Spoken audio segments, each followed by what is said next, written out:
Rich Salo was a well-known local broadcaster and community leader, and unfortunately, we lost him about a year ago in April of 2020.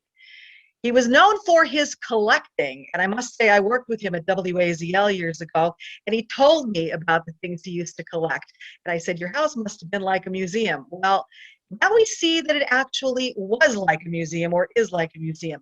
In fact, the collection actually triggered his stepson, Curtis Jones, to contact American Pickers on the History Channel. And guess what?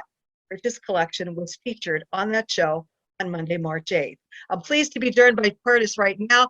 Curtis, tell us about Rich's collection, because it seems like it must have been amazing, or is amazing. He was secretive with his collection, but at the same time, he liked sharing the stories. So we heard random stories about what he might have. And obviously, we lived with him, so we walked through. We knew some of the information and some of what he had. When he passed, we had to kind of catalog some of it. And as I went through, he had, as you saw on the show from the other week, that he had a whole room set up with an old recording studio. He had a music room set up with old guitars signed by the traveling Bulberries, and a lot of other amazing memorabilia, a lot of antiquity items.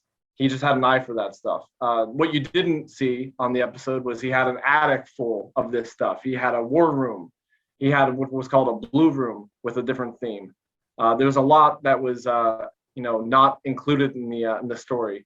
It was just a tremendous amount of stuff that he had. When you decided to do this, did you think, they're probably not going to respond? So I went in thinking, I'm going to take a shot here. I knew that we're in the middle of COVID. I didn't even know if they were shooting. I didn't know if they were having a new season or anything due to this pandemic. So when I called, I knew we had something unique. And I knew we had a great story to tell with it too. Richie's life and his involvement with the community and, everything and all the people he's touched.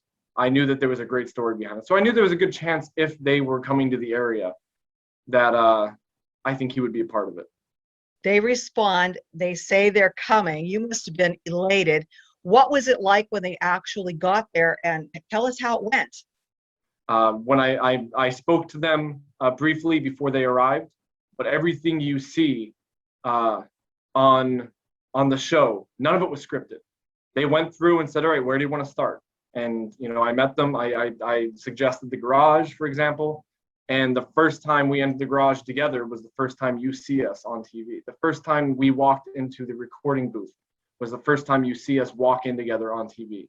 There's a lot of people who are jaded, think that Hollywood is all fake and editing, but all of that was true.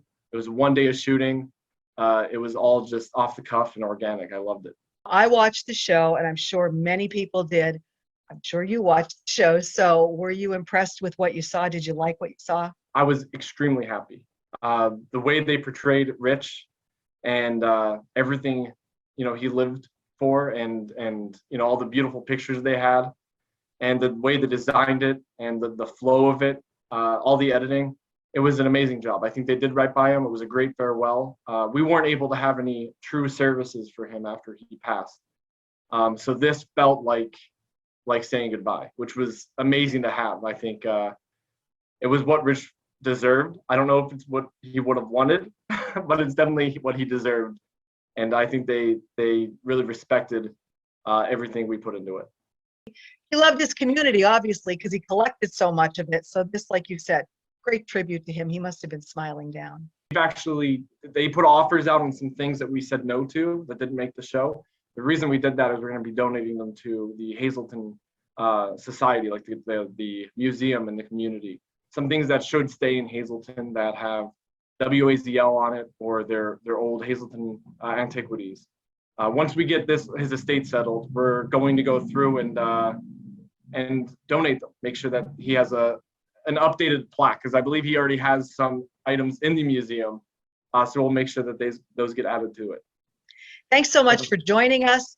Thanks for getting such publicity for this collection, and thanks for helping us remember Rich. All right, thank you.